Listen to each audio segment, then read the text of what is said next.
time on the survey and see how that works. So the pre-search agenda really has a number of items so that we can get a real feel for things that are happening here in the district. And we really try to keep it focused pretty large scale, but we like to talk about the vision, the mission, the beliefs, which, just so you know, in working on the draft survey that you received, I actually had extended conversations with Sunita and your legal counsel back and forth on some different things. I also spoke to your chair at length about conceptually how to organize the survey, things like that. So I've been exposed to your vision, mission, and beliefs because we were trying to coordinate things to coordinate with them. But when we talk about your vision and mission and beliefs, what we really want to know is how pervasive are they in the schools with your staff and with your community? Like, do people know them? Do they use them? Are they referenced? To what degree are they embedded in the work that everyone's doing?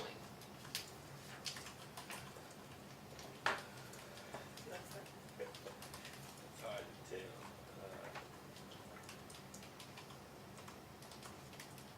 I think for many of our administrators and teachers, they are really committed to the vision of the district. There's always an outlier. I think for the most part, they are committed to the vision of the district. So internal leadership, you would say there's a pretty strong connection to these? Yes. Anybody else have other thoughts? I think our community really was very informed and well aware. I mean, us as a board, we're very transparent about what we're doing and what our goals are. And I think we have a very engaged parent community here. When was the last time you reviewed the strategic plan? I thought I had seen some updates recently. It's in board policy that we review it throughout the year.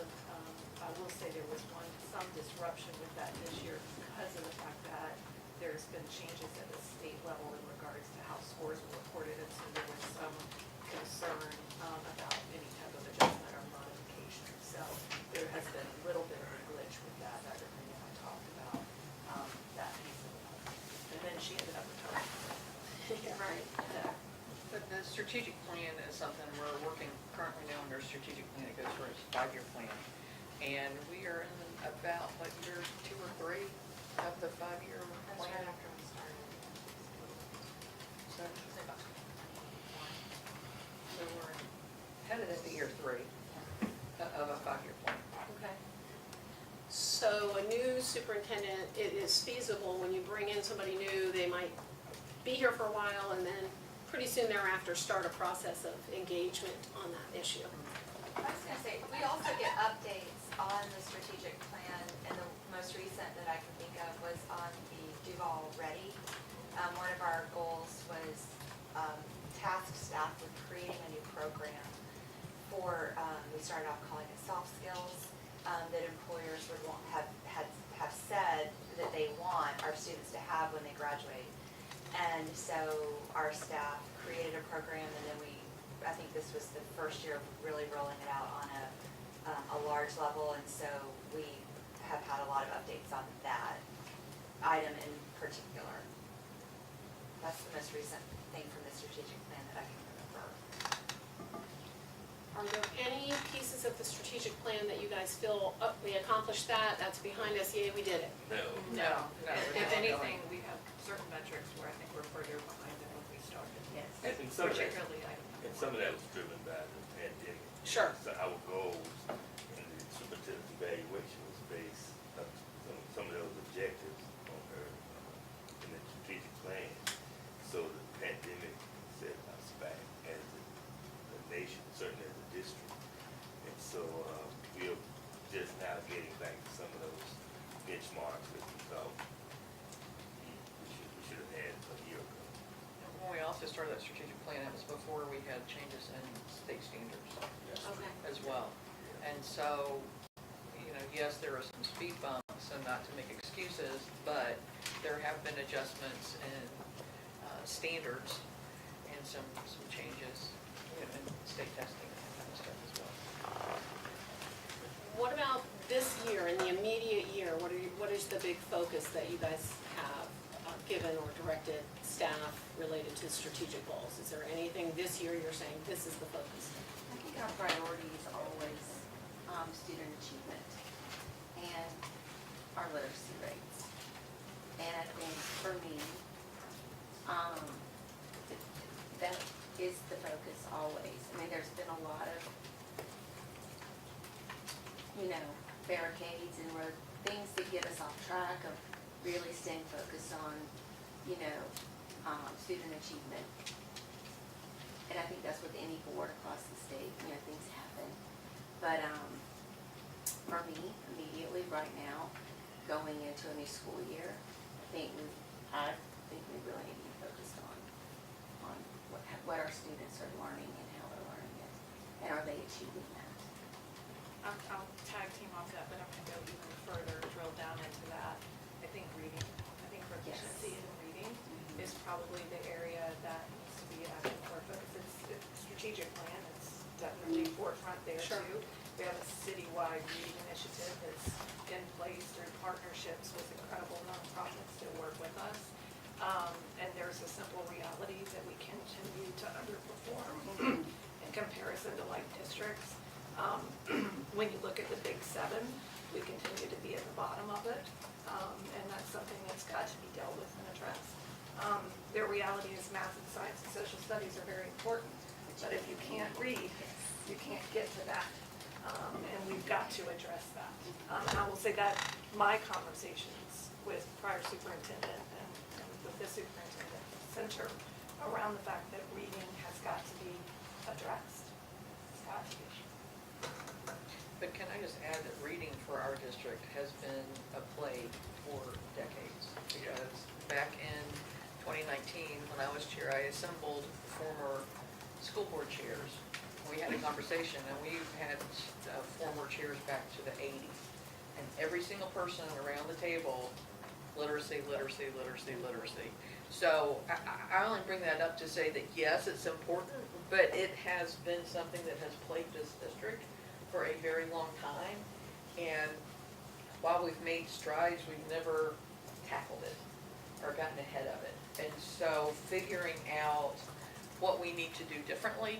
And we have had community engagement before, because I think it was around 2000, in the 2000s, when we had, the city was engaged with the mayor's book club, and you had this whole community in with reading. You would go into the library and see posters, and so we've done that community engagement before, which we're doing now, but we've never done something that has been sustainable in improving student literacy within the city. And so I just think that that's an important thing to remember too, because it goes deep. It's not just, the past 5 years or 10 years. It's a decades-old issue. And to that point, several mayors had tried to partner with the district to improve our reading. Mayor Payton had his reading book club that he gave books out to students every month.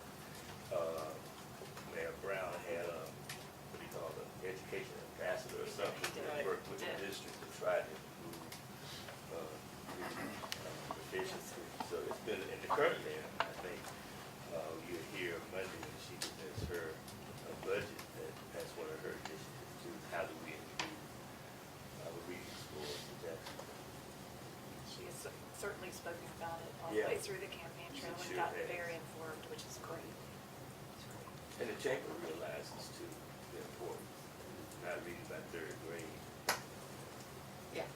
issues. Darryl? I think, I agree totally with the literacy piece, and I think one of the key pieces and one of our guiding principles is around like retaining highly effective teachers, because at the end of the day, the only way to get those literacy scores up is to have high quality leaders, and teachers are the leaders that we need. So there has to be a focus there. We have so much transition happening, a lot of new schools, a lot of opportunities for teachers. So that leader is going to need to focus in on how do we retain the folks who are here, and then pull in some folks to ensure that we can hit some of these main goals that we have as well. And when you look at 5 and 10-year strategic goals, what are the ones that that strike you as being paramount? Goals, goal is what I'm thinking, but issues, like things that we need to think about. And I think, number one, we've discussed that, our reading scores and our student achievement. Number two, for me, is budget. We have some real concerns moving forward with our budget, and I think we need to address that. And then I think for me, number three is going to be the master facility plan. We have invested a lot in improving schools, construction, building new schools, and I feel like we need somebody that is a visionary and that can take us where we are now and see this through, but do it in such a way that it is adjusting to what the needs of the community are in the next 5 to 10 years as well. I'd like to add on what Board Member Joyce said, because obviously student achievement is always going to be paramount for any board.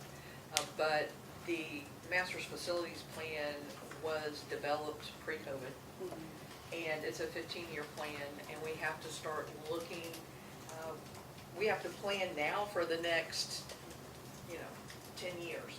And I think there are some adjustments that need to be made to that plan, and I think that we need a leader who is willing to think outside of the box. And just because we've always done, CTE a certain way doesn't mean that maybe we shouldn't look at it differently. I'm just saying that there are just some things, I think St. Johns County has modeled really, really well when they made a decision not to build middle schools, to build K-8s. And where we get hit with charter school growth is that K-8, particularly in my district. And so I think that there were some things we need to look at. I would say middle school being one. To Board Member Joyce's point, when we are building and rebuilding, what are we doing with that master's facilities plan to highlight career technical education, as well as do we need to consider having some of our own K-8s? Those are just things that I would put out now that I think are important conversations. Just because we have something doesn't mean we have to stick with it, in my view, if it's not effective in the long run for the community. Because sometimes you can, have a plan, but is it the right plan futuristically? When we created a plan that was, pre-COVID, and we've had, continue to have a decrease in enrollment. So that, to me, in that master facilities plan, can be part of the conversation of, retention for students. So that, to me, I just wanted to add on to. Can I add on to you? I want to know. And then I'm gonna add on, so I was gonna have to wait to add, so. Pull the number. Just add up to that. You spoke to the decrease in enrollment and the types of schools we're building and whatnot. We've lost almost 9,000 children in the last 5 years, and charters have gained 5,000. Almost 9,000 children in 5 years. That, for Jacksonville standards, that's 3 Sandalwood high schools. It was our largest high school. We basically have wiped 3 large high schools off the map. And we've got to take a look at where do we lose those children? And I think it speaks, and Board Member Hershey talks about this a lot, and I think it's so true. What are we doing with programming? And, we need a superintendent who's going to come in and do a deep analysis. And we even spoke about this yesterday, about what programs are out there, who's really using them, what is the cost per student? For those that are, really, really high, do we have enough children in there to make it make sense? I mean, there is a simple reality. I spoke to somebody yesterday who I respect an awful lot, who was talking about, if I live at the beach, why would I drive all the way across town to get to this program when there are 3 brand new charters right along the way? I don't need to drive that 45 minutes or 50 minutes a year. We're still doing this school model of like 25, 30 years ago, and we need to be rethinking the way we're doing things. And we need a superintendent who's going to dig in and figure out, are they leaving us at 5th grade because they don't want to go to our middle schools? We actually can see that that's part of the problem. But where are the other, and what areas of town, when you look at the facilities plan, is it more out of Mandarin? Where are these children leaving us so that we know where we need to make sure that we're growing things up and shoring things up so we stop that? Because at the pace we're going, 10, 15 years from now, what are we looking like enrollment-wise? And we're still carrying 170 plus school sites? can we afford all that? It'll get back to finances too. Right. There's some really hard conversations that have got to be had, and she, you know, like I said, she talked about programming, loss of enrollment. I agree with her completely. Back to programming and budget, I mean, they go hand in hand. We have a transportation crisis, so to speak, and that's something that we've discussed in previous workshops, is there a way for us to start drawing parents and children back to their neighborhood school by adding more programs inside of those schools, so that, like Dr. Coker said, we're not having to drive from the beach to Stanton, because that's a magnet, and nothing against Stanton, obviously it's a fabulous school, but is there a way for us to start bringing programs like that, magnet-like programs into our neighborhood schools, so that number one, we can cut down our transportation costs, and number two, we can provide more options for our families so that they stick with their neighborhood school. That's something that's really interesting, and I think something that we really need to be taking a deeper look at. You ready? I'm ready. Um, I'm writing as quickly as I can. I know, that's why I wanted to give you a break to chance to capture. As I've thought about it, the word that keeps coming to my mind is competition. Because we are now in a highly competitive environment, whether we like it or not. We're in a highly competitive environment where we have to really compete for each student. Because we have right around 40 charter schools, and I haven't even counted how many private, I think I did one time count how many private schools, and now those options are open to just about everyone through family empowerment, and then charter's always been open, and so we cannot assume that people are going to choose the default, which is their neighborhood school, or the next level would be a magnet school, if they can get into one of the programs that they want to get into, or if it makes sense for them to travel across town to go to that program, or if it makes sense for their family schedule. And so kind of under that banner of competition are all these other things that, looking at programming, what are we doing with transportation, making wise choices and strategic choices with how we manage our transportation budget, recruiting, retaining, and developing staff, so that we have teachers in classrooms and not subs for the year, whole year, because I would think that does impact the students' performance and a family's perception of the quality of education they're getting, of their experience in the school. And so I think the master facilities plan falls under competition. And so to me, it kind of all falls under, we need somebody who knows how to compete, because that's the climate that we're in. And if you're following along on the little agenda, we're really merging into emerging issues to consider, trends, opportunities, anticipated challenges. So I want to make sure that any others besides this issue, this would be the time to throw some things out that we would want applicants to be aware of. Emerging trends in the area, maybe you know certain businesses are coming or going, certain industries are coming or going, any opportunities or anticipated challenges that you see down the road. I was gonna mention, if you go back to our guiding principles that we use for our strategic plan, there's four main ones. There's the teacher one that we talked about, fiscal transparency, the community engagement piece, which is gonna be really important now with this big transition, because everyone's looking at who is gonna be the leader of education in the city, and then the struggling students. And I'll go to community engagement because I think folks, especially in the community, don't truly understand the landscape of education, what's happening, what has happened, where we are now. And I think the next leader has to be able to do that, has to be able to educate folks around the community about what's happening and pulling them back in to a lot of folks' points around here. So I want to just double down on the community engagement connection, whether that's the business community, the nonprofit community, the just general community, just ensuring that this person can come in and really wrap their arms around the community. Because that trust piece is one of the reasons why I think a number of families choose the traditional public schools, is because they trust either the leader or the principal or someone within that realm, and I think that's really important. And then the last one is the struggling students piece. It goes back to the student achievement that we all keep mentioning, but making sure, because at the end of the day, The students that are doing well are gonna continue to do well, and we're gonna push them and try to elevate them, but those struggling students are the ones who, if we can really double down and focus, and I think past superintendent really tried to focus in on programs and staff to ensure that we did that, and we have to continue that mode and figure out which levers are actually working. And I think that keeps coming up in every conversation is, we have a lot of programs, which thing is the one that's actually moving the needle? And this next superintendent needs to understand that, and also make sure their staff understands how to pick and choose those programs so we can move that needle.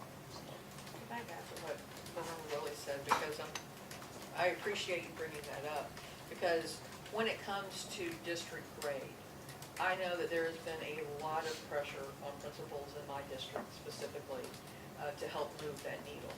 And the demographics in my district are changing. And if that pressure is going to remain on principals in my district to I'm gonna say push the school grade, then failure to address struggling students is going to have a dire impact on that. Because, again, when you mentioned 40 charter schools, 10 of them are in my district.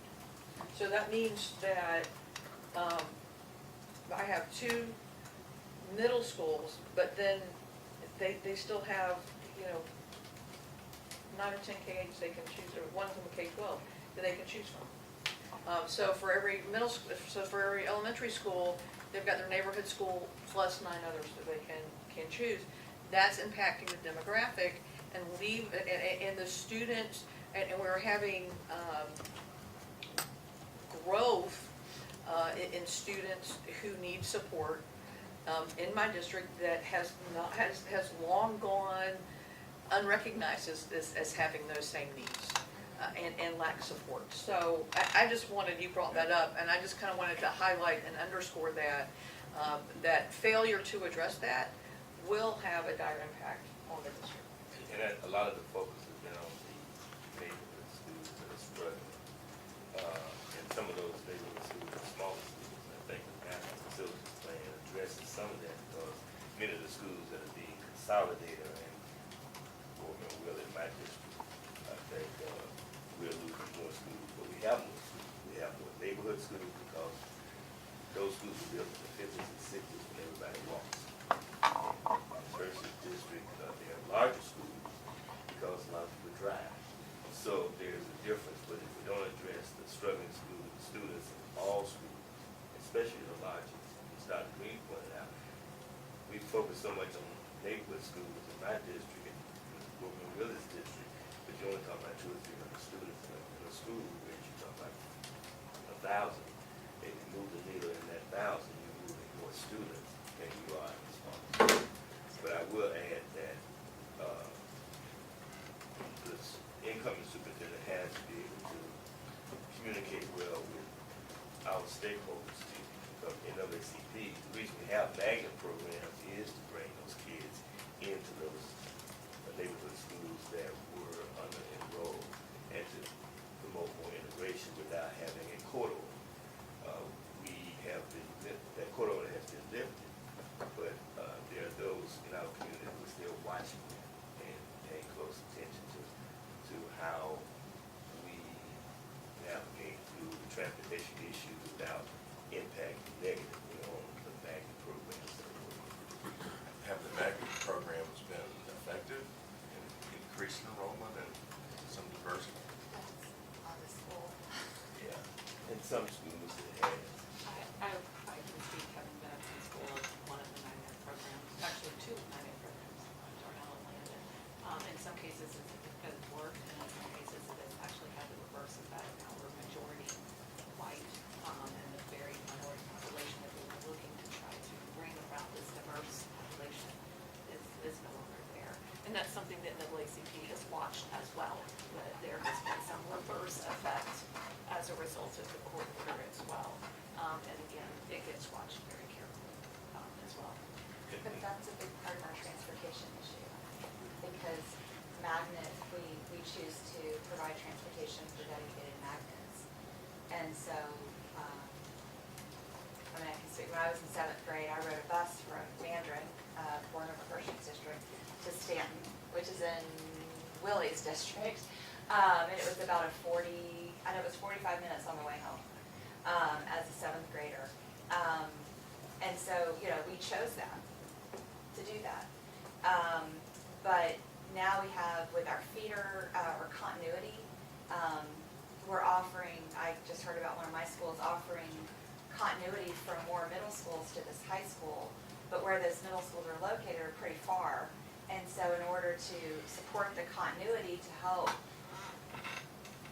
drive more diversity, we're providing transportation to do that. And that's kind of where that crisis up in Which also leads into conversation. the budget, yeah. Which leads into the budget is we're gonna have to figure out how to prioritize or give up something somewhere in order to make that happen, or come up with a new plan, which could be strengthening. We have a lot to figure out, but that wasn't the emerging trend that I wanted to talk about. Are we on? Do you have emerging? another one? Yeah. Okay, it's not really emerging, it's just one that as I talk with people throughout the state, they have no idea how diverse Jacksonville is. And I was talking with Amy, actually, about this from your office, and she had no idea how many languages we have spoken in our schools, how many different, places from the world that people are coming from and integrating, and it's heavily concentrated in my district, but I think definitely reaching into District 7, is that correct? As well, and some of the other districts, but that would just be more of, it's not really an emerging issue, but it's something that I think someone It's a trend. looking to come here should understand that we're a much more diverse community than people would think North Florida would be. And there is a lot of growth here too. I mean, I'm just, every time I look at, I have a nephew he and his young family are trying to find a place to relocate. They want to go someplace more urban. And so he's looking at different places in Jacksonville, pops up on all of his searches. And that's what I was gonna say, is the growth.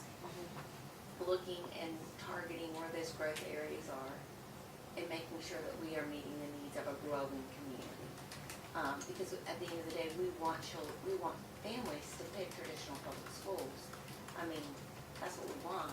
But if they don't have access to that in these new emerging areas, and they have to put their child on a bus to go to a school that they choose, it's not appetizing to them. And I think that's an issue, and we really have to focus on that. Jacksonville is so large and it's so diverse, and you can go to a different part of town and be like in a different, city. You feel like you're out of town. You feel like you're out of town. And so you really gotta understand that when you come, and then address that. I think when I went to Texas, my daughter got in a car accident last month, and I had to go to Texas, and, they have these like small districts, and they're in a city, but they're separate districts that focus on the needs Oh, of the school districts, those yeah. communities. Mhm. And I thought that was very interesting. And then I have a friend that lives in Orlando, and they have new communities popping up, all over. And with that new community is a new school. So I just observed that, and then come back here and say, to my board members, very supportive and understand these issues as well. Like, what do we do? Let's get on board with some of that stuff that's happening. Other trends we need to be aware of? Daryl? I was gonna say, just a couple. I think if we look at future job trends, I think that's gonna be really important for this next superintendent. We've already seen a shift in some of the more traditional, like CTE type programs. I feel like we've done a really good job of really exploring and trying to figure out what those new job trends are. I think the next person will have to continue to do that, because I think the pace at which jobs are gonna shift and change is gonna be even faster. And I think the other trend I would say is, and we've mentioned this a little bit, but somehow putting, understanding how to market, because at the end of the day, I feel like we're now in a situation where that has to be almost front and center. How do you sell and market and entice folks? And I think some of it's all connected to all of what we've talked about, to the programs that we have, and the transportation and all those sorts of things, but being able to package that and put it out. So I think that's another trend, is you see a lot of schools and school operations marketing really well. Who knows what actually happens in the schools, but marketing is there, so you'll see that. Now, one of the things I want to explain to you is, I know that this gets recorded, and a lot of times people will call us who might be loosely interested, or people that we've reached out to and say, hey, have you thought about Duval County? So we actually encourage them to watch this workshop. And we know that we're not hitting everything, so there may be some additional things that you think of after we have this conversation that you think is really important for us as your team to know. Just, you can shoot us an email or call us, whatever.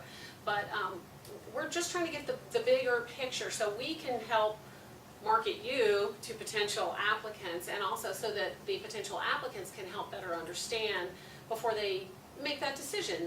People that might be thinking they might be interested but not sure. So we're going to shift to external relationships.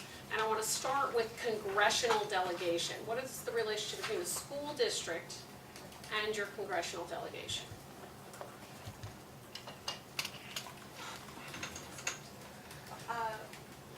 I would say Representative Bean, who was Senator Bean in the Florida Senate, now Representative Bean, I think has a very open channel and has invited us to participate in like a roundtable on the workforce. Oh, that's right, you did do that recently, yeah. Right. I think some other folks have, Rick Scott, so it's, Senator Joyce and I attended an education roundtable with Senator Scott as well. He's been very involved. Actually, here from his office quite often. He's very engaged in what's going on in education. I've spoken with the local aide from Rubio's office, and also the local person for Rutherford's office. And then I'm gonna go up to the COSPA Oh, good. advocacy, federal advocacy workshop and Symposium? I forget what they're calling, event, Yeah, in DC in September perfect.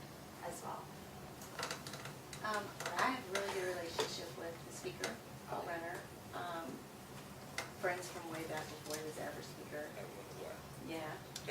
So, and Representative Black. So, I mean, really anyone, and he's my representative in my district, but a lot of people in Tallahassee, speed dial, they're very interested in what's going on in Duval County and very, very supportive of, any requests that when I reach out, they're always very supportive of requests that I have. Well, I can't forget Representative Beck. I was gonna say. Yeah, Yeah. yeah. He used to be in my district, but now he's in Yes, Lori's. and, Yeah. I mean, he, Well, the boundary lines changed. I mean, if we're not talking about standards. No, we talk about Congress and then we just Okay. move to the legislature, that's fine. We Okay. can- That's fine. us Oh, to the state level, that's all. But I was just gonna say, we can't forget Representative Duggan, he No. really went to bat for us, and to help position Duval County as to have a pilot program for the state of Florida for CTE, but then it was struck by the governor's ability to veto.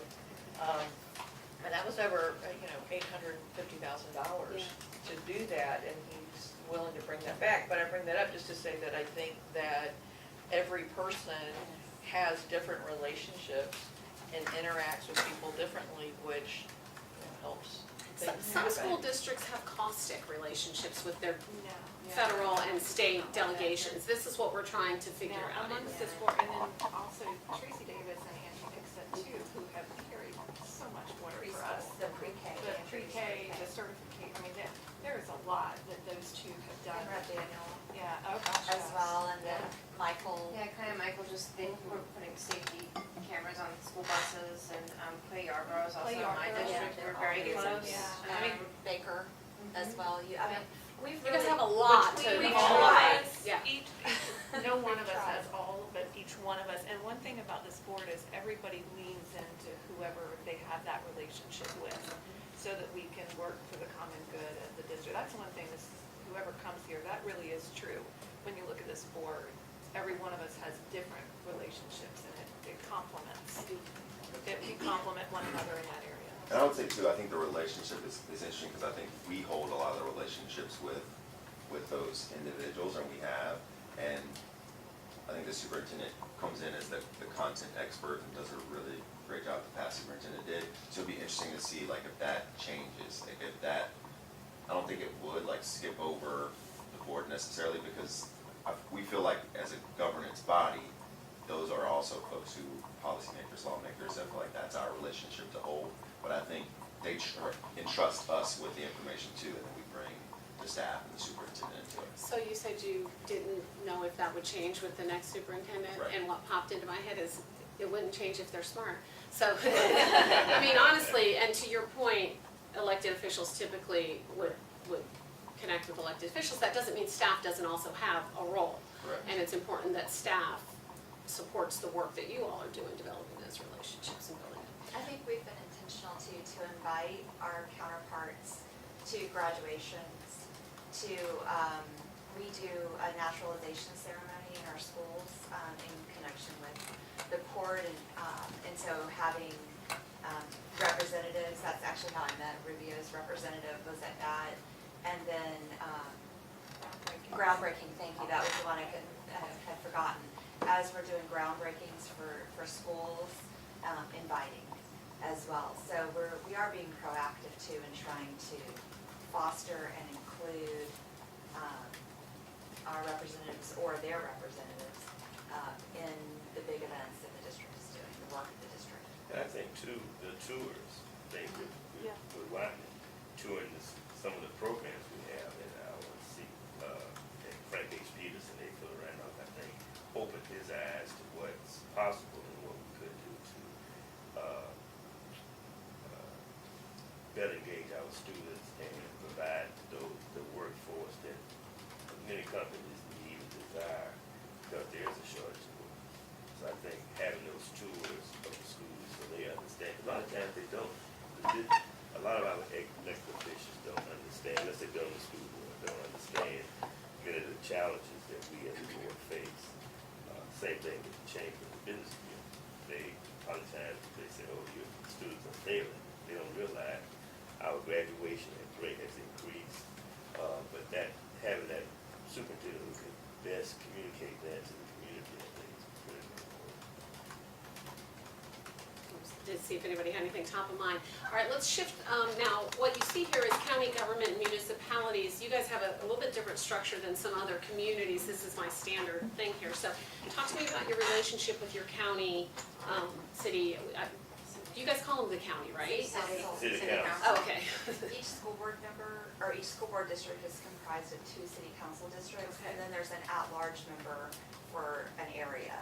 So we each have it. No, it's not large council for the whole county. For the whole county, but there are 5 of them, and they have specific geographic regions That they have to live in order to run. in order to run. But they all 5 represent the entire county. They So represent. each person elects 6 councilors. Each person. Right, and so, well, the way I think about it, because my at-large lives in my district, Right. I have 3 people that I'm really focused on, trying to build relationships with, get to know, do joint events with, calling when I have an issue that affects one of the schools, in the district, and so, anyway. And then my district's a little bit different, because I have all the beaches communities, and they each have their own mayor and their own councils, so I have. You have those I municipalities, have, yeah, so I have technically 4 mayors, I have 4 city councils,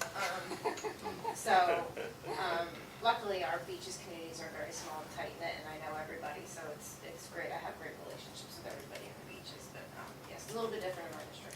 Are those municipalities in general supportive of the school district? Yes, absolutely. The beaches schools are held in Some- high regard. Yeah, some of Yes. the So, highest rated schools. yeah, and especially our high school, there's a lot of people that never left after they graduated Butcher High School. Call it the so pride of the It's the beaches. pride of the beaches. Call it the pride of the Oh, beaches. okay, Butcher okay. High School is the pride of the You have to beaches. get So- permission to cross the ditch to get. Yeah. And then Jack's Beach Elementary is often rated the top school in the state. Yeah, so get to that then. Yes, I've seen that. I know it wasn't always really smooth with, 2019 was not fun. That's right. I'm gonna say, I think we've all worked, because Gordon McCurshey, who was chair at that time, shepherded through some rough moments. We've all worked really hard to work with our individual city council members and such. I know my last 2, I've got 2 brand new ones, because my 2 just turned out. But we were on the phone routinely with one another, it was normal for us to be talking and such. that there are some new relationships that have to be forged with new members. And I think we need to be realistic that we have had some strife with the mayor's office, with city council at times. And That's what I we was need like- to call that. I and put it on the recognize table. that, yeah. And so, we have not always, we call the other side of the river, because they're on the other side of the river, that not always well received at all times, and we've worked really hard as a body to try to get where we need to get with that, but there's still a lot of work to be done in that area, in my opinion. We are fortunate, though, President Ron Salem, the new president of the city council, reached out to me. We normally have a joint meeting each year, we have not had that in several years, and he has not, because of us, it just never was requested, I don't wanna, he reached out to me, and he doesn't wanna just meet one time, he'd like to meet a couple of times this year to try to be productive and try to get that relationship back, because he genuinely feels like between the Kids Hope Alliance, Parks and Rec, and all that, and what we do, that we need to be doing more to one another. And he's one of the at-large, but he lives in my district, and he happens to live in Arlington, which is an area that's really fragile and it matches their district. Now, if you run my scenario next to theirs, it basically is similar to their district. And so anyway, and I'm real appreciative of the fact that it's not just us trying, that they're reaching out to us, and we need a superintendent that's gonna embrace that move. And you've also got a new mayor that's looking to make sure that the reading piece is moving along. And so we've got some really good stuff possibly happening, but a superintendent that can come in and embrace that and build on it.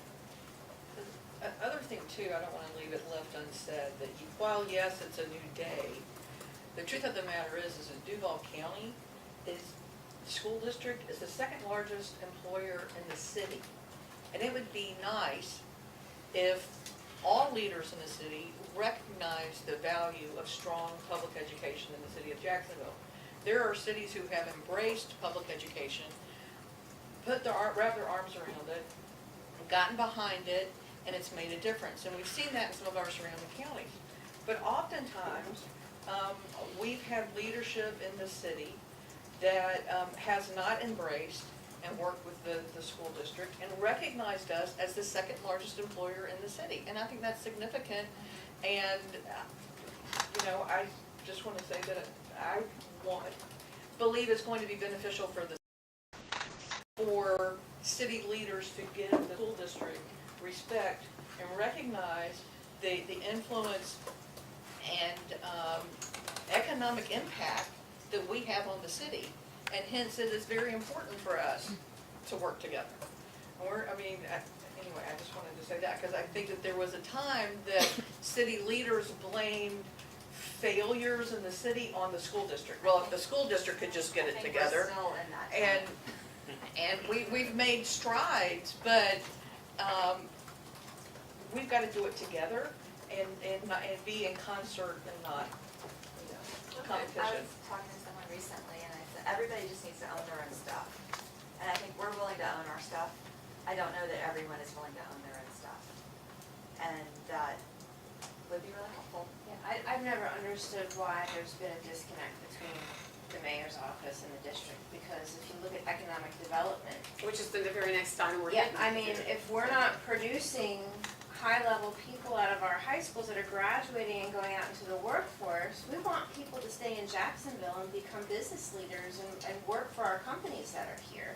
And so if the mayor's office is not collaborating with us in that effort, I mean, the future of the city, it lies on our children. So, I mean, that to me, it's an extremely important relationship to have. And the city is growing, and I think, unlike it was several years ago, we want our kids to graduate college and come back and be.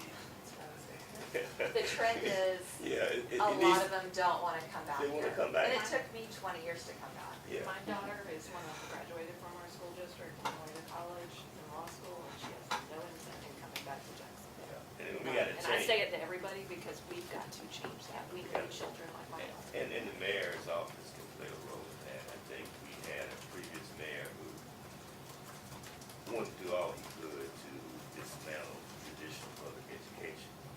Just say it like it is. And, that created some of the dissension between board member Hershey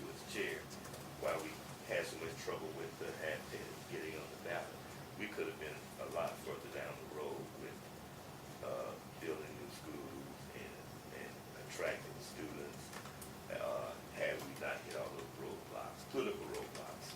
I think now with the current mayor, we won't have that problem. And hopefully we will have a better relationship with the mayor and the city council moving forward.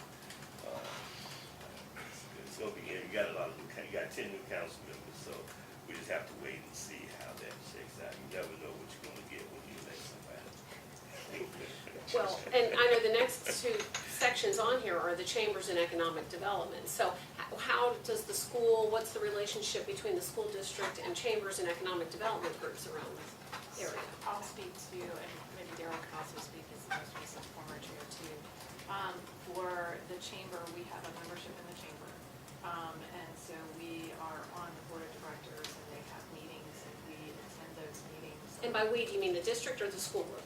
Meeting, no, The change. the chamber invite, they have a board of directors meeting and as the board chair, you can go to those. That's what I'm trying to figure meetings. out. Okay. And the superintendent can go to those meetings. Got it.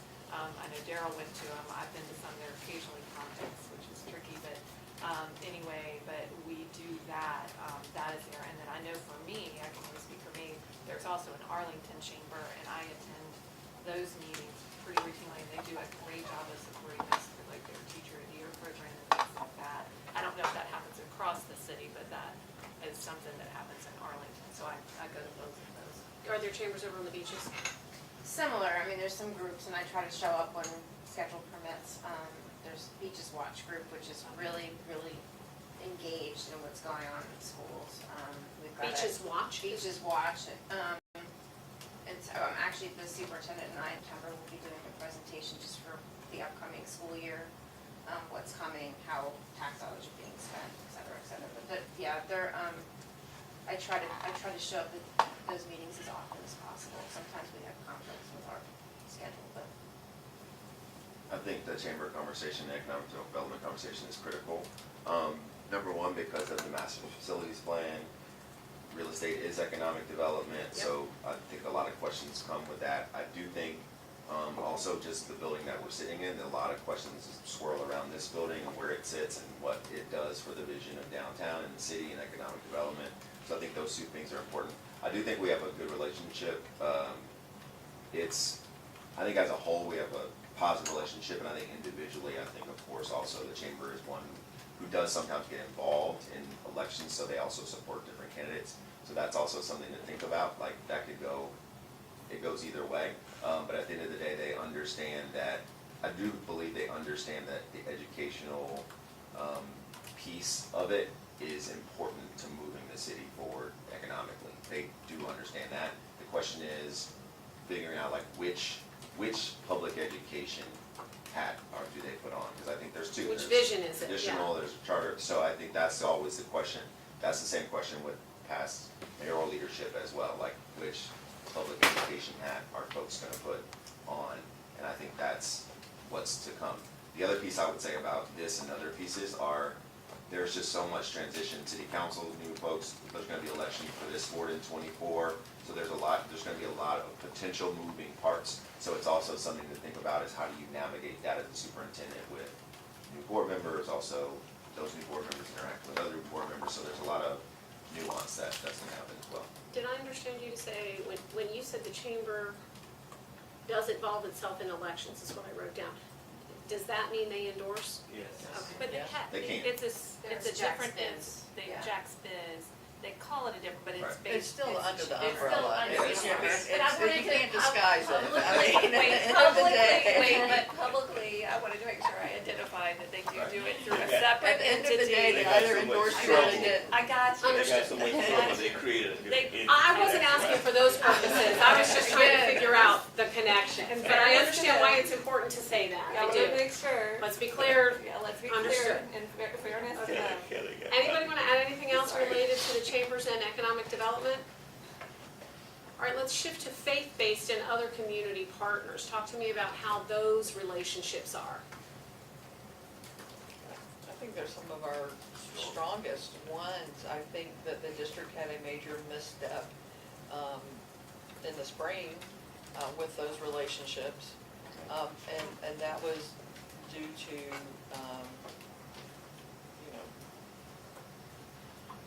leadership with that. But overall, I do think that the faith-based partners really lift up and support our schools in so many ways, from teacher appreciation, supporting principals, being safe places for students to go in the event of a crisis because of their location. And I'm hopeful that the misstep that took place in the spring will be water under the bridge moving forward. Yeah, we need somebody who's gonna embrace that community because they go above and beyond for our students. Well, and maybe somebody help me on this, maybe it's not in your, maybe it's more in my district than other districts. In my district, because so many faith-based organizations struggled during COVID, they're rebuilding and they're getting back, and so we're happy to go back and reconnect relationships. I do know, like, for example, and it is in your district just because I have friends in it, but a church that normally filled the pantry at Rains High School was struggling, and is now getting back off the ground, and so they're hoping that, they'll be able to start doing that. I know in my district, we have a couple of churches that are finally getting back up to financial solvency where they're in better shape because people just, as we know, didn't go to church, and COVID or online didn't promote the kind of offering that Pastor Blake does. So anyway, and so I think somebody that's going to embrace them, because I do think they're strong, but someone who's also going to recognize that there's a lot more reconnection to be done there. And again, not of our own doing, just of the circumstances of COVID and churches coming back to full membership. I will say, in some communities that we go to and we ask about the relationship with faith-based, a lot of times they'll say, oh, we need to do better about that. Or they say, we're not as connected as we want to be. But what I heard from you guys very clearly is they go above and beyond, they lift up and support our schools, which is we don't hear that everywhere we go. So I want to commend you guys for that. Anything else related to other community partners? I would say everything can always get better. I think there's an opportunity that you have in pockets. I'm sure there's some schools like, I wish I had a better faith-based partner. And I think we have models now, as we've mentioned, that folks can sort of ascribe to. So I think that's one. I think two is you can't talk about faith-based because the hiccup was also around the hypersensitive nature and where we are right now as far as the politics of it all. So figuring out how do you navigate a faith-based partner, understanding the different views and viewpoints of all the families and parents that come in, I think it's going to be it could be a potential challenge, because with certain community voices and parent voices, they can voice and say, well, it's supposed to be a separation. So we have to be mindful of how we navigate in this space, and it makes it more difficult. Because before it was easy. Yep, we have this partner, this church right here, we're going to go over there and have this event. Now, based on policy and people's ability to be able to challenge that, that's going to be a tough thing to navigate. And it's unfortunate, because I think our faith-based partners are some of our most trusted and strong and want to help so much. And I think we just get in this sort of point of tension now. Well, we get caught in the middle in a lot of Right. ways. For other community partnerships, Rotary, Kiwanis, Mennonite, so service clubs and professional organizations. Also, business, from the business community. I've been to events where there's we do, City Year does a day on for Martin Luther King Day instead of a day off. And so I was working, I think, with CSX that day. And so they, as a group, employee group, will go and serve at a school site. Oh, that's cool. Yeah. That's really And that was just one example. There were many more. Anybody else want to say anything about other community partners? Well, I don't know if we're getting into these yet, but, because you mentioned City Year, but also like Read USA, we've got a ton of partnerships. And one of the things, and I've been around a quick minute because I'm pretty retired on the board, I think we as a district, one strength right now, and I give our chief academic officer, Paula Renfro, and our now was the deputy now our superintendent, because that's who she reports to, a lot of credit for this. It's the first time I've ever seen where we're really working to align their tutoring efforts with our instructional methodology and process. It used to be, we did our thing during the day, and then communities and schools came in the afternoon, and they did their thing, and sometimes those approaches didn't match up, Mhm. or they were just doing work with children and not really hitting that particular item that the child really needs help on and support on. And for example, I was at a Read USA training recently with Paul Renfro. It was on a Saturday, and they were training, we train our high school students to go in and actually tutor our elementary school students, and they get paid as kind of a CPE-ish kind of thing. And then we also pay teachers to be there to coach the students, and then we have coaches to coach the teachers. It's a kind of model. And to listen to how they were doing the approach, it's not exactly how we do our reading, but it's awfully close. And it's refreshing that all of these partners that work with our children on the academic front for tutoring are getting engaged with doing it the way our teachers do it, so that our children get more solid support, both before school and extended learning opportunities, whether it's after school, Saturday, or summer. Sorry. Now, I think, too, that we did mention, I think we mentioned a little bit before, NAACP, I think the superintendent and the past superintendents have met with them frequently, because they're a group that actually goes out and interacts with the community. So it's a great sort of center point to sort of push out. So I think that's a good relationship that we should definitely continue as we move forward, and to just get involved in this process as well. The other is Jacksonville Public Education Fund, the work that they do, whether it's supporting teachers and educators, administrators, the Teacher of the Year celebration that they put on. And I feel like over the years, especially this last superintendent, has really become a good partner for that organization, and we as a board also have too. So the Public Education Fund and NAACP are two that I want. Do you have a separate ed foundation, or is the education fund your ed foundation? That's our foundation.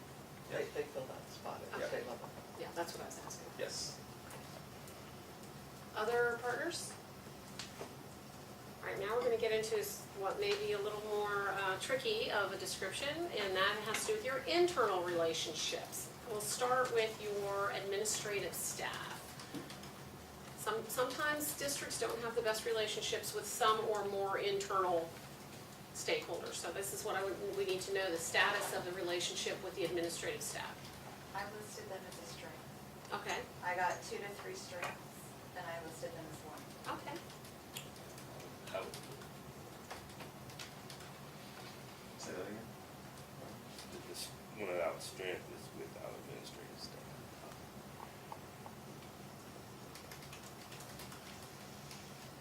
I'm not hearing a lot about the admin relationship. So what I will say, is, having been on the board, is I feel that administrative, and I'll call them leadership. Okay, that's fine. Rather Okay. than admin. I don't see them as admin, I see them as leaders in our district. I think they work very, very hard on their relationships with our board. They do their level best. The intent is positive, on the whole. I think there are missteps. Remember, she spoke of one that happened that was pretty, but I think when you do this work, there are going to be missteps. I think when we request materials, they do their best to manner. They do their best to answer our questions. I think they do their best to answer the questions honestly, and I can honestly say that's not always been the case, because I've been different. With other leadership, the current administration doesn't try to hide from us anything, from what I can tell. And so, the only thing I will say is I think sometimes leadership has had a hard time making difficult decisions in regards to keeping leaders in the front. That's my one, if I were to give one piece of feedback is, sometimes we gotta make those hard decisions, and they're hard, but just because somebody's been doing something doesn't, data says what data says. I guess the only thing I would add is,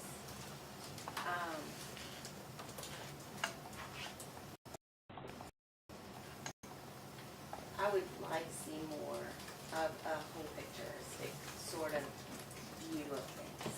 A lot of times I know, it's, material needs to be presented, and we do, in its nature, human nature, to present the best side of the data or the best side of a circumstance, but there's always another side to it, or some underliers that need to be addressed. And I wish more of the whole picture, so we could address hard decisions, were presented to the board. So, if we're talking, just about upper leadership. Okay. Anybody want to add anything else? I think too, at least from my experience, I feel like I have to ask for a lot of things that I feel like we should be provided with on the front end that we shouldn't be asking for. It's a transparency thing Okay. with me. There's certain things that, it's not frequent, but there's been some instances where, oh, well, how come we didn't see this before, and why are we just seeing this now, and why do we have to make a decision on this right now without having any time to do any research on it? I'm one of those people that I like to have time to research and know what I'm making decisions on, and sometimes it doesn't happen. So, things like that, like pass-through of information, I feel like it would be nice if things were more forthcoming without the board having to Okay. ask. I would just say, I think that's superintendent leadership that is reflective of that. Boards don't like to be blindsided. And so a superintendent who informs the board so that the board is aware before it's on the news or before, we've got to make a decision in 5 minutes. And we have had that leadership in the past, not most recently all the time. But I will say, our current leader, I have been very impressed with a few things that I would just like to note. One is being present at meetings, and not just physically sitting in the seat, but taking aware, responsive, engaging with board members, interacting, seeking relationship. And I say that because it goes back to what you said. It kind of starts at the top and comes down, and if you have that leader who is engaged and present and in touch with board members, then board members aren't blindsided. And I want to tap on that because I have the privilege of meeting with, as the board chair, of meeting with the current superintendent, and have met with prior superintendent. I want to just say that the current superintendent, I've been incredibly impressed with how she has framed her meetings with me and how proactive she is being about listening to what this board wants. The order of those topics, what does she need to do to get staff ready so that they are prepared to answer our question. Little goosebump here, these meetings have been very productive. And I've been very grateful because as the board chair, I can't, and I think anybody who's been board chair appreciates this, you're only as good as the superintendent in terms of they're presenting and getting the information. You can give a topic, but they've got to come and do the work, honestly, that's what happens. And I've been very appreciative of the way she's approached in this transitional time. That hasn't necessarily been my experience, but not getting information in time and being blindsided, I feel like I've had information and time to gather. And I think the administration and the superintendent were proactive and like, hey, here's what's going on, whether it's a text, an email, a phone call, whether it's her or staff. And I think that should continue. I also think about just the culture that you build. I think there was a culture that was built in this building and around where people entrusted our past superintendent.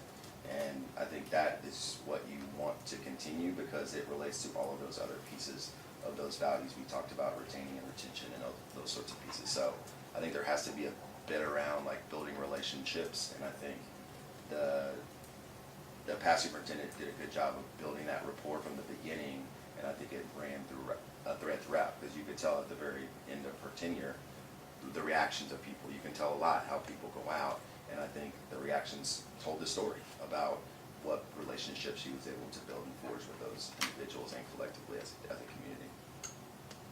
Let's talk about the teaching staff, your instructional staff. I know, like every other district, you probably have a need for more than you actually have openings that are probably went unfilled all last year.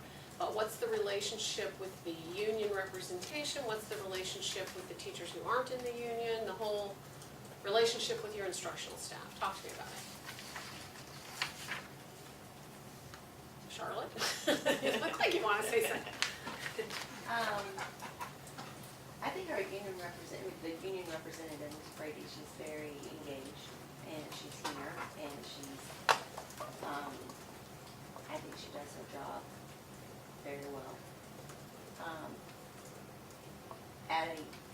speaking as a teacher in a school before I was elected to the board, there were some pressures, union pressures, I think, and some just politics behind all of that at the school level.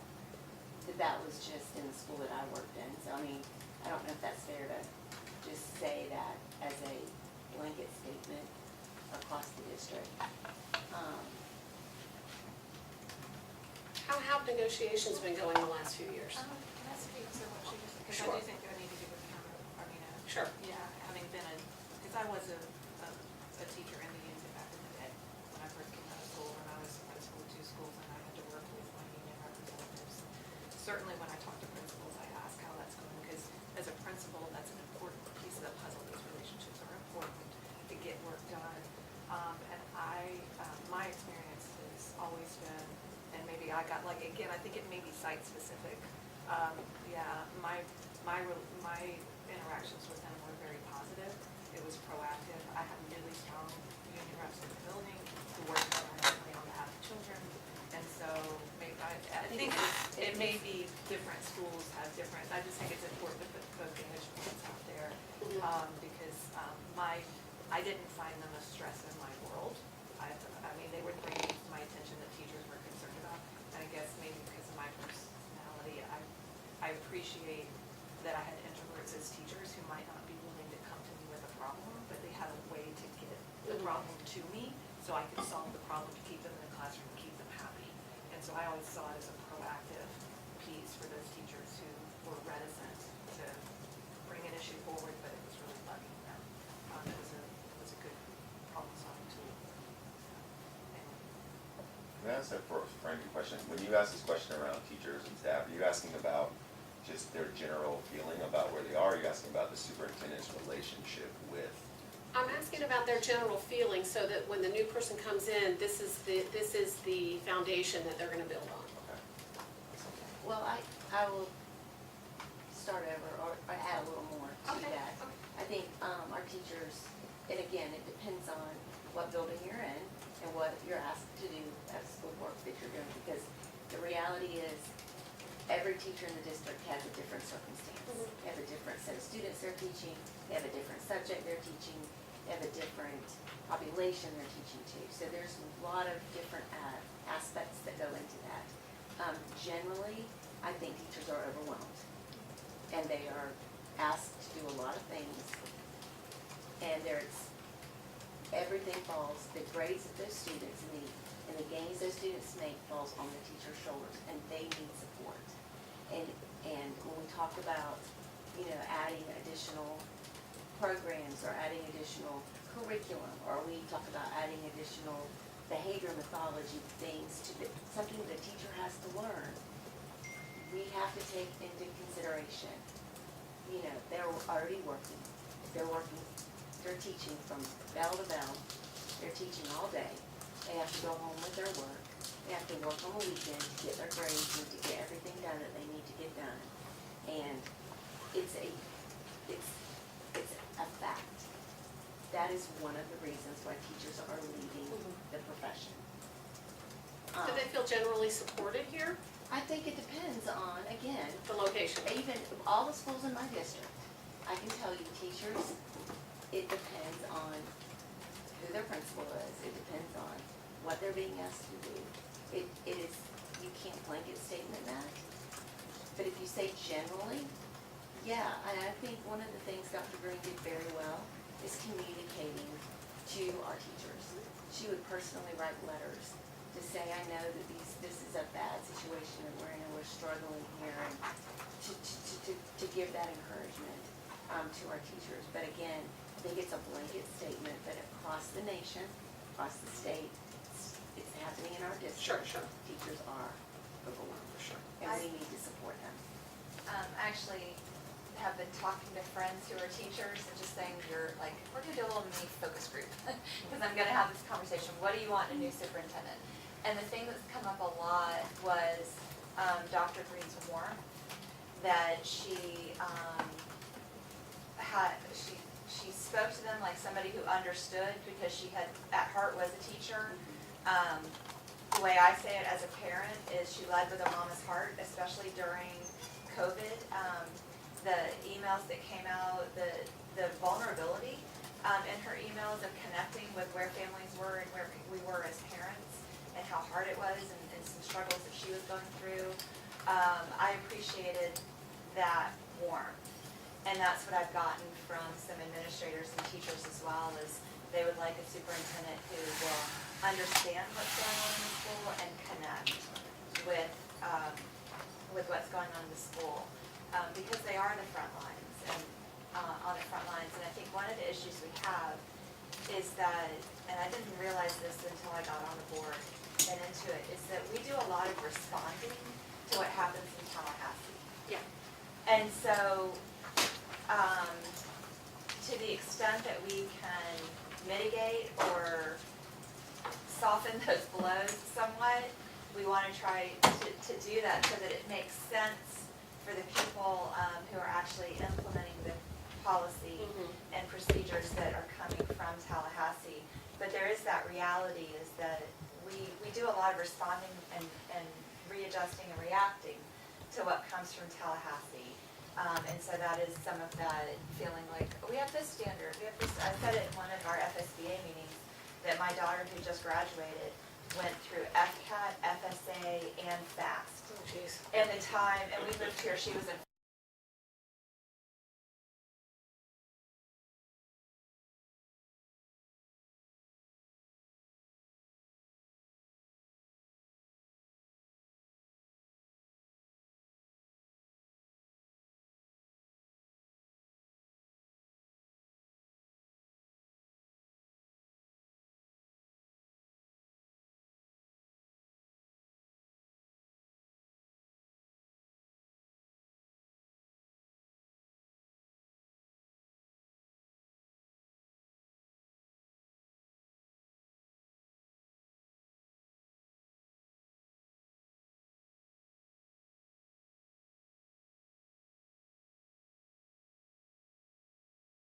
mitigate on this end to make those changes feel less onerous and less severe on the school level. I think too, in many of our struggling schools, I know women really have done a great job with professional development when we work for Teach for America. I think that's one critically important piece that teachers will need in the superintendent to focus on. We have a lot of new teachers, and we have a lot of teachers who don't have the experience on how to manage those difficult class settings that they're engaged in some of the inner city schools. So I think it's very important that professional development be a big tool in improving our teaching staff. What about support staff? What's the status of relationship there? Can I just go back to what you were talking about before previously? I wanted to add on to what board member Joyce said a little bit, talking about teacher support. But because sometimes it's basic. Again, I can only speak for my district. I can't speak for everybody else, just like board member Joyce said. But when teachers don't have the tools they need in their school, it's frustrating, and it disrupts morale within the school. So when there is a need for something basic like a whiteboard, and the school has to go a couple of years without having that, our teachers have to go without that. It doesn't matter what part of the district, and that's a basic tool. And so I think that there's a need, if we're building, but we have to look at all schools and say, what's important for all schools to have, right? And if a whiteboard is an essential tool, then every classroom and every school needs to have it, and not some schools get priorities with others, like they're not gonna make as much noise, so we're not gonna do it. I just wanted to add that supplying all because we say every classroom, every student, every day, but that needs to be teachers too. Every teacher, every classroom, every day needs the basic tools, and should not have to be something that is asked for, and then, finally really have to go to bat for. Just basic tools, and anyway, Do you that's. have to fight from a whiteboard? Continuity Yes, across I the did, board. recently, 2 years. in Continuity one with school. processes too, in the way we handle certain situations, like the book vetting process, for instance. So- And then- Like, I mean, just it- my that continuity. goes into other things, but I'm just saying, when we're talking about morale in teachers and schools, I just think that those are issues that whoever comes in needs to address. Now, I will say, the current superintendent, right on it, took care of it, but we can't, that has the ripple effect in the schools in spite of principal leadership, because the principal has sent the email, has done what they're supposed to do, has done everything, and it's like hits this wall or ceiling, and it's just kind of like that spinning wheel on your computer. It just sits there and nothing's done. And so I think that that's got to be recognized in this candid conversation. I would just kind of echo that sentiment, not just with like materials or whatever, but that I think it's true too. We're in a state where a lot's happening in Tallahassee Yes, that's ma'am. impacting our classrooms. And there is just no question, I mean, we just went through 2 sessions of legislative updates, much of which is going to sit on teachers' shoulders in the Yes. end to implement and make happen. And so much like getting the right equipment in classrooms and whatnot, actually, we're doing that, I've got a new slogan for you, but anyway. But as those things come down, we can either have chaos as we implement, or we can have strategic, again, getting back to whatever materials the teachers need, whatever decisions need to be made, whatever guidance needs to, when the TAP comes, the technical assistant paper comes from the FDOE, how does that translate to the classroom for that teacher? And so I will say, I just want to say that it's not just about materials, it's about particularly what's coming out of Tallahassee, because you can't shelter teachers from everything that's happening, but you can make it less chaotic or frenetic. And then, Board Member Hershey is like always about all children, all because or whatever. So all children, all classrooms, all schools, all day. I just took our whole slogan and translated All it up. teachers. As you were talking about it, I was like, all teachers, all schools, all good. Anyway, you were in my head. I want to just add, we talk about this piece of what's coming out of Tallahassee. I want everybody, and I think we all know this, teachers are leading the profession in every state in the nation. And it's not, they don't have Tallahassee, they have their own state Correct. governments. And there is a voter group out there that elects people to go to Tallahassee or to Washington DC or whatever to make policy for them. So, politics aside, what we need to do is make sure whatever it is and whoever's in charge and whatever's coming out of Washington DC or Tallahassee, that we are implementing it and we are making it we are doing it in such a way that our teachers are supported in all of what happens. And again, it's that teacher support, teacher support, teacher support. I know we want to move on, but I was going to say a couple of things. 2 words, empathy and advocacy. I think it got mentioned a couple of times. I truly believe that past superintendent had those 2 traits, especially if you look at the high level pieces, even going out for extra money for teachers, those sorts of pieces, and then just the individual on the ground support. I do think it's hard. It's hard to separate the politics from it, because a teacher's everyday walk, they see the news, they understand what they're walking through. So I think we have to acknowledge it. I understand what you're saying, but I think we have to acknowledge it and figure out how as a board and how as this next superintendent to navigate that. Like, because you can't just say, oh, we're just gonna move on and adjust and adapt any policy that happens, because those policies connect to people's values. And I think the value set that people have when they come into the classroom is one way, and if that is opposite of what policies either we create or Tallahassee creates or whatever, then that makes a shift in what they believe and what they want to do. So I think we have to be mindful of that and around every step. So I think it's important that we can't just push it aside. We have to acknowledge that it's there and ensure that we're communicating. We have a superintendent who can say, hey, I empathize with what you're going through. I'm going to advocate for you at every step of the way, because I know this only way we get student success is through you. All right, let's talk about the support staff. You guys have a separate support staff union. They come under, I mean, they're in a separate class, but Ms. Brady is the one that negotiates. But they negotiate separately. But it Yeah, depends on but who you are putting under support staff. because it, We do have some that are they're exempt. I mean, who's in support staff? Are we talking about paras? Are we talking about cafeteria workers? Are we talking about custodians? Are we talking about Who's in, police? do you Who are we have talking one about? union that represents all of them? Oh, no. You have multiple, Unions. oh, okay, so then let's kind of, in general, do those representative, employee groups, do they generally feel supported? Are there any, like, negative relationships that absolutely need repair? Watch our meeting. I would say Everybody's backing up. everyone wants to be paid more Of course. for the work that they're doing. Costs are going up. Government is usually not competitive with private industry in terms of especially skilled labor right now with the boom that we have and growth in Jacksonville. And so, everyone would like to be paid more. So it's money. Money's part of it. I don't know if it's always money. I think Just there's the working money. conditions.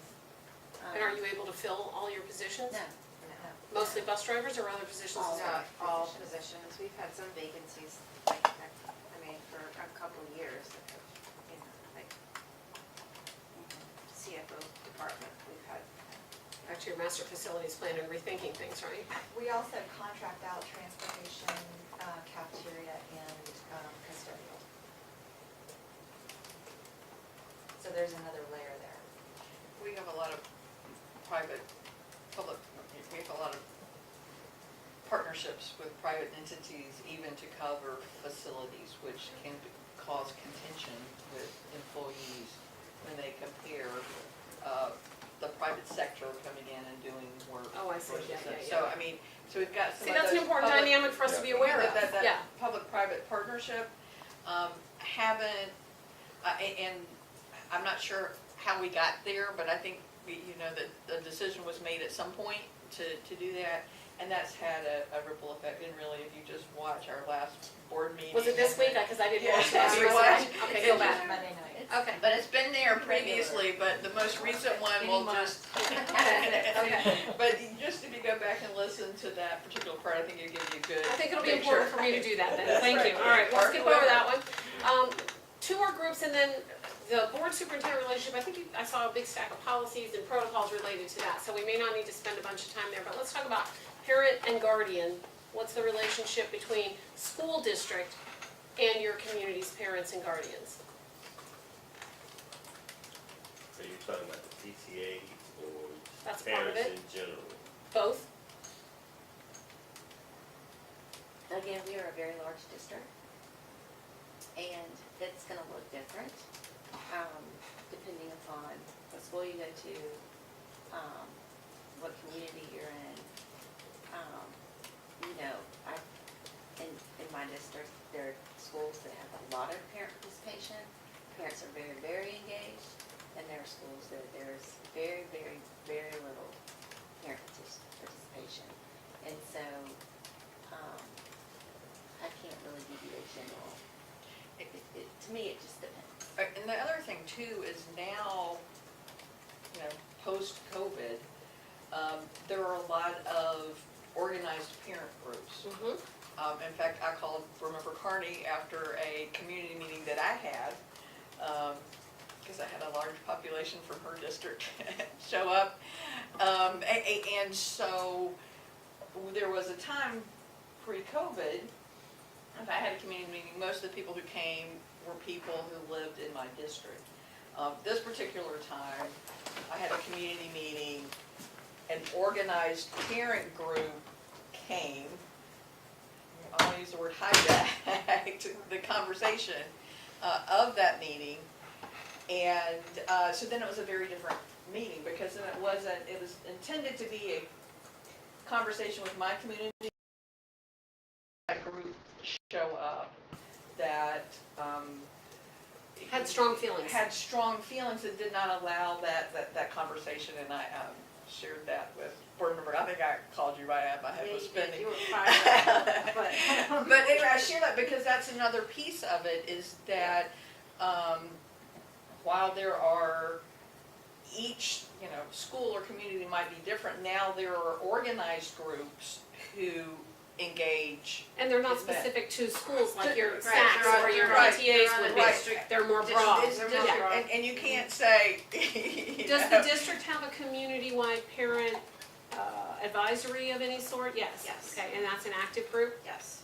Okay. And do they advise superintendent or board or both? Well, we have SAC, I think that our students, or DAC. School advisory councils. School Advisory Council, and then we have DAC, which is the District Advisory Right. Council.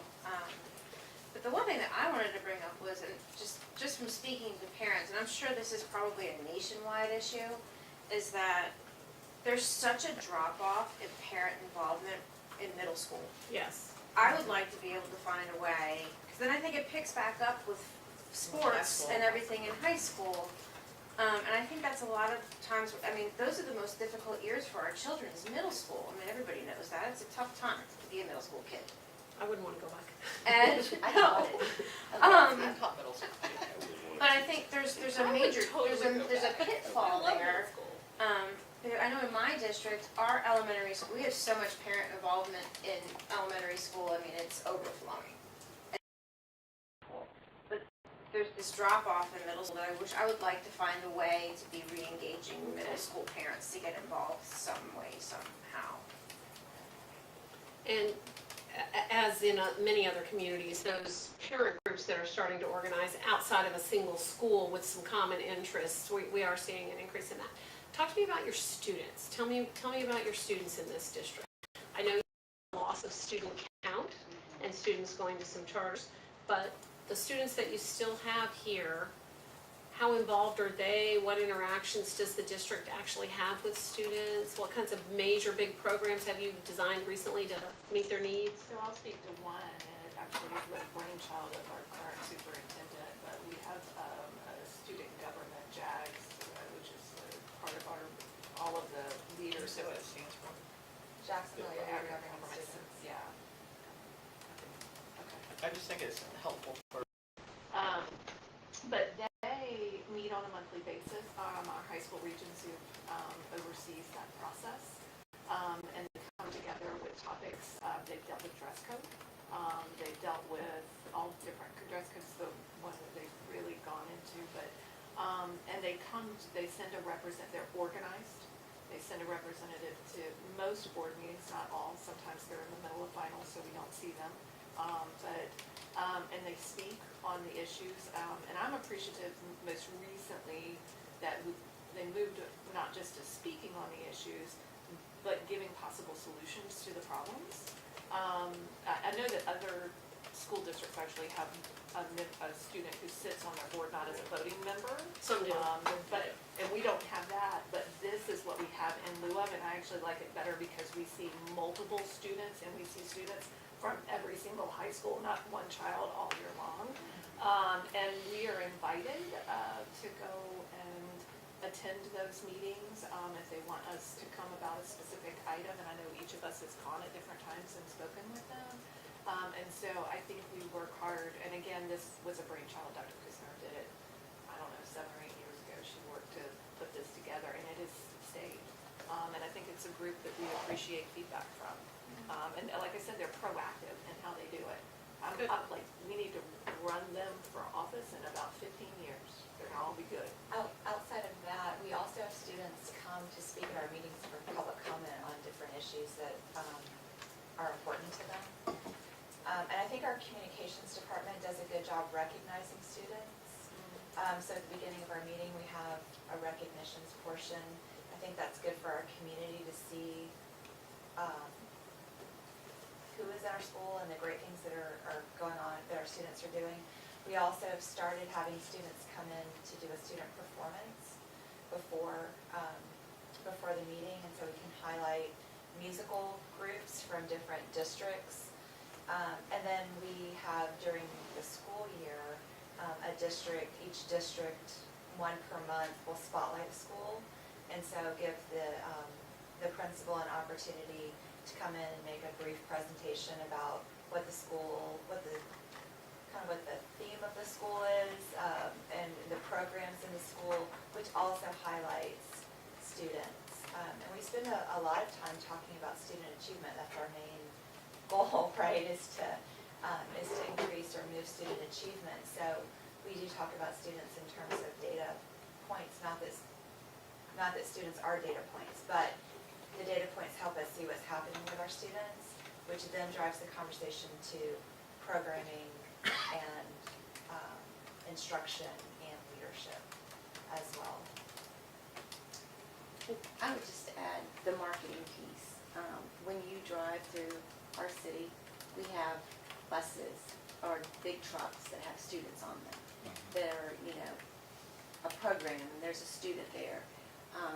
The social media department, Dr. Pierce, I think every aspect of marketing, we probably get an A+, hands down, in our district.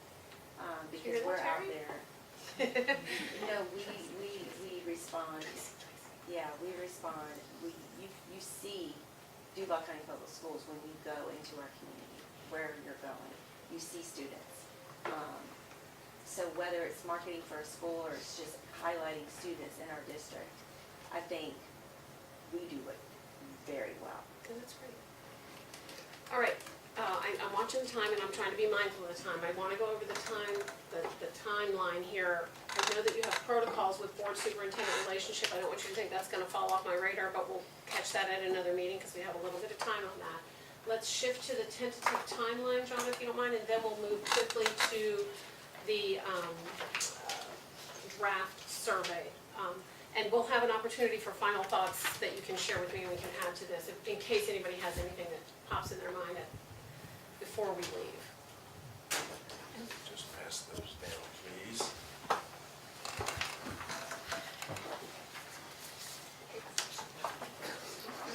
And I will say that I had a conversation with your board chair who mentioned that if we needed to schedule some meetings, the likely times for those meetings could be built into the schedule that you already have, which was provided to me.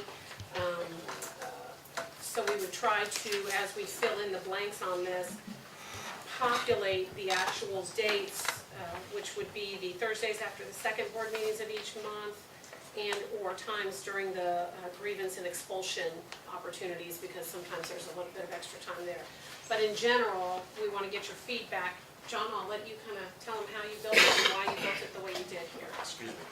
And again, this is a very general, just kind of a one-page snapshot of how we would kind of move from today to your anticipated start date of the new superintendent at January 1 of 2024, and some of the functions and activities that we might have along the way. So again, it's a very general timeline, but I think it'll give you a feel of where we'll be from, August to September to October to November as we move forward.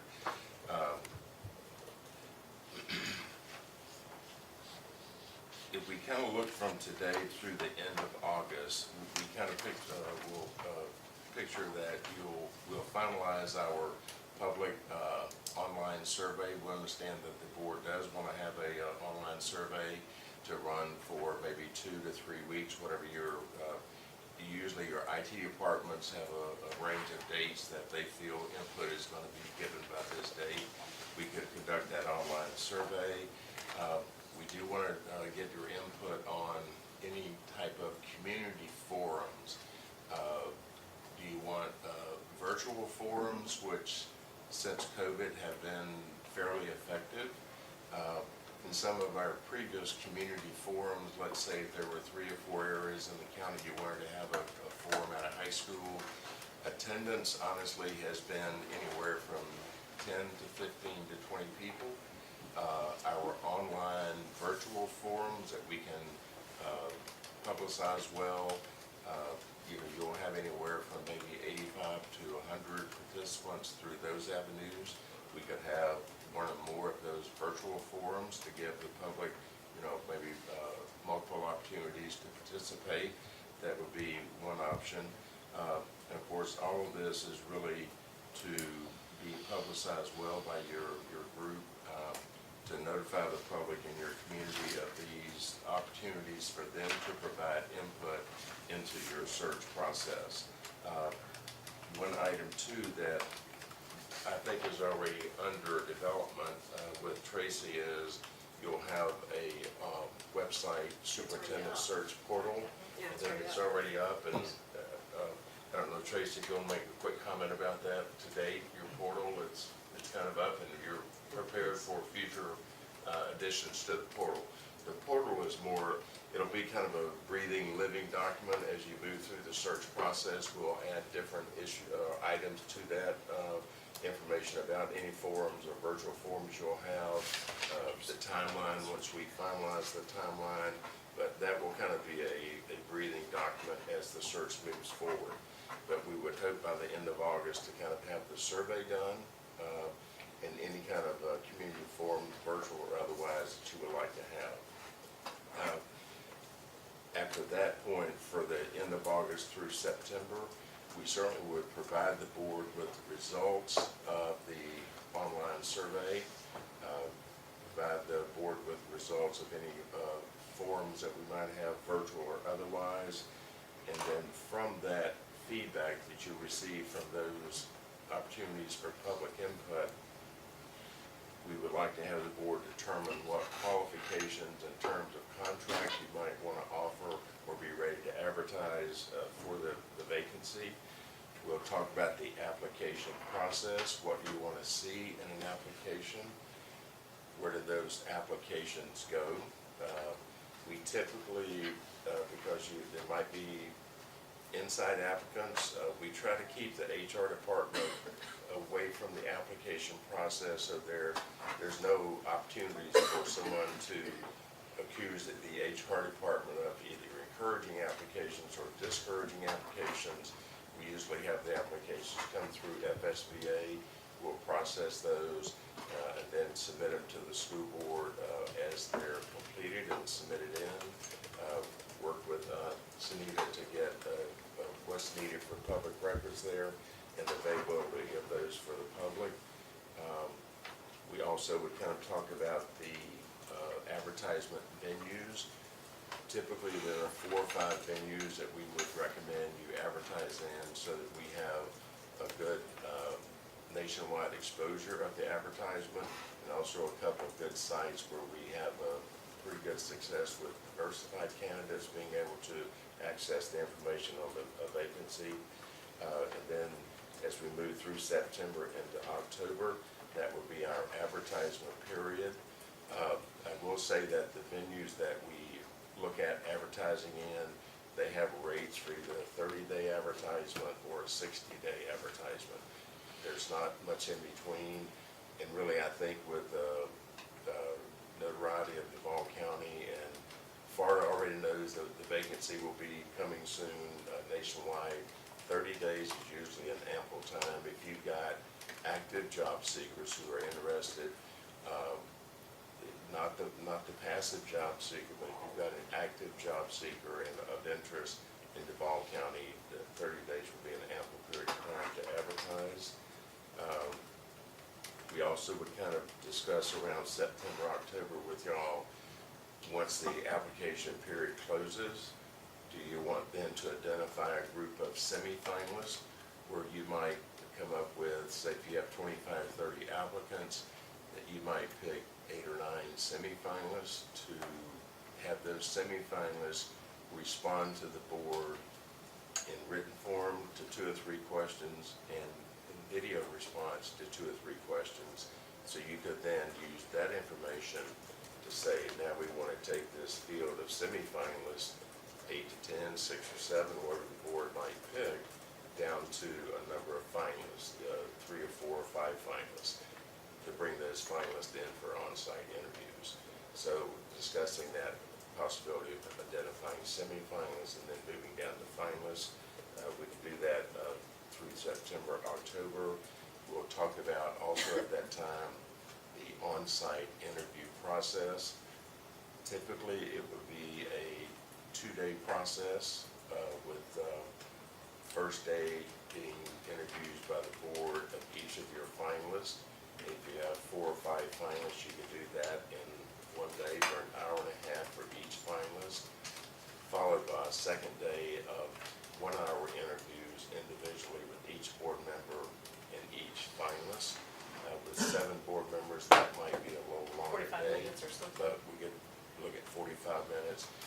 will say that we have found that in previous searches, board members have been very appreciative and that one-on-one interview time has been very meaningful. And that's been our consistent response from previous board members that have used that second day for a 45 minutes to an hour with each finalist. And then we really would kind of be ready in October, November to really conduct those interviews on site for your finalists. Have a meeting to select the next superintendent. And excuse me, I've really put in December, which is, it's kind of it's a partial month for business to be done, but to use maybe December as a transition period. If you were to name your new superintendent around the middle to end of November, you would kind of have December for a transition period, a week or so to work on contract negotiations, and then be ready for, an effective start date of January 1. So, thank you. I guess I know that was quick, but it's just again a quick overview. So maybe, we can now get back and start refining this with specific dates that match up to some of the dates that you already have certain board meeting schedules or workshop schedule. If I could get some feedback, or if we could get feedback on the types of forums you would like to have, and would you want to consider having them at a school site, how many, or would 2 or 3 virtual forums, well advertised, be whatever the preference of the board is? I thought it was very helpful in having, I think each board member had a meeting in each respective district. And we, at a high school, we invited citizens to participate. I think we need to do both. I think virtual and in person would be good. And just add to that, I think last time I found that exhausting when we did that, because I think we had so many meetings, and then to your point, we would have 10 people show up at some of those meetings, or 15, and some of those were people we saw at the previous 2 or 3 meetings, so. Frequent flyers, we call them. Yes, so I think the opportunity to have a number online, and maybe not every single, all 7, but maybe kind of north, south, east, Geographic west, and regional. just kind of, figure out quadrants, so that maybe you had, 20 or 30 people show up, but we could identify a mutual high school, because some of our district boundaries run really close. And so that would be my recommendation, not every single board member district, but do quadrants coupled with online, but that's. And I will say, I would be okay with that, knowing my district, like Sandalwood borders, and it's larger, and then I've got a huge contingency that go to First Coast. So I would not mind going with board member Willie with that. I think there's a way to look at this and try to, now I'm weird because I only have 1 high school in my district, so, and you only have 1 high school, so, and see, it's different. Yeah, But previous, but Middle board ages, members yeah. went to the physical meeting, I mean, we can Yeah, always go and listen, I mean, just because it's not. We actually required. discourage it. Oh, you do, okay. Yeah, we actually discourage it Yeah. because people feel, back to something that I said at our last meeting, and that is, we have to keep you all above reproach in this Okay. process. And when community engagement is different today than it was even a year and a half, 2 years ago. And board member presence in those meetings sometimes is characterized as the board's trying to control the outcome. And I do not want you guys having that accusation, because I think you don't want that accusation. And so we try to minimize we try to keep everything above reproach, and you guys attending can be misinterpreted by people who want to misinterpret it. yeah, and if we could be a distraction. Even if we just did observe and not participate. Observing, some people characterize as staring you down. Now, I will say this, we have had in some cases, in some of these type things where some board members are, I want to be there, and even though we recommend it's not a good idea, but if you want to, okay, so we would if that's the case, we would recommend that the board member could do a welcome and then exit the building, if you feel strongly.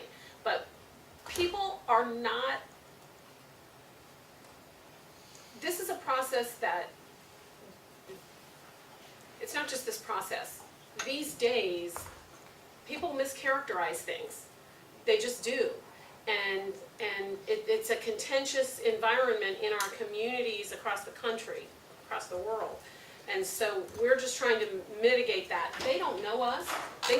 They're willing to tell us things that they wouldn't say in front of you. Can we do this? Because there are certain community members that expect our presence in critical meetings. Could we at least outline, if we decide as a group to, the protocol is someone's gonna go greet or whatever and then exit the building, or that we have them develop a paragraph as to why we're not. Oh, we always say that for sure.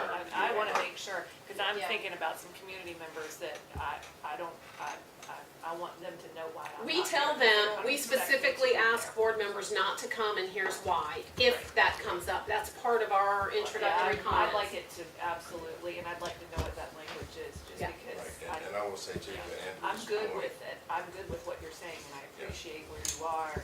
I just wanna make sure that our community knows, You're not skipping out. Right, yeah, right. and that we're doing this for That we good care, reason. but Yes. you're asked Which not is to be why there. the virtual forums are so great, because we Yeah. can sit in on those virtually, right? I mean, would that be something that we? People would be, you could turn off your camera, nobody even. Yeah, know. nobody So would so you could. And they're also recorded, usually, so. yeah, and to Andrew's point, in one of our recent ones, the district just had a middle level district office staff person go to kind of help set up.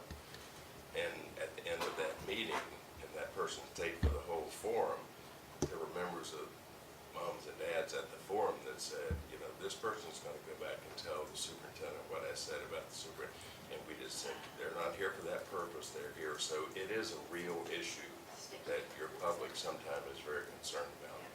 Some people don't wanna say things if they, and we even tell people, I don't wanna know what school you're from, I don't wanna know if you're, you know,